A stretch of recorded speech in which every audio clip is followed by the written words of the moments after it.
खलीफा ममून रशीद जब छोटा सा था तो इनके उस्ताद ने एक दिन इन्हें बगैर किसी वजह के डंडा मारा। जब उन्होंने अपने उस्ताद से पूछा कि आपने मुझे ये डंडा क्यों मारा, तो उन्होंने कहा कि खामोश हो जा। ममून उस वक्त बिला वजह डंडा मारने की वजह से जब भी उस्ताद से पूछता तो उस्ताद कहता खामोश। 20 साल के बाद जब यही ममून खलीफा वक्त बन बैठा तो उसे अपने जहन पर नक्श को बिला वजह की मार याद आ गई। उसने अपने उस्ताद को बुलावा भेजा। उस्ताद के आने पर ममून ने पूछा, जब मैं छोटा था आपने मुझे एक बार क्यों बिला वजह मारा था? उस्ताद ने पूछा, तू अभी तक वो मार नहीं भूला?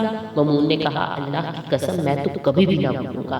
उस्ताद ने मुस्कुराते हुए ममून को देखा और कहा कि मैं जानता था कि तू एक न एक दिन खलीफा वक्त बनेगा।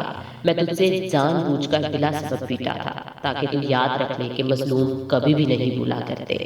उस्ताद ने ममून को दोबारा नसीहत करते हुए कहा, कभी किसी पर जुल्म ना करना।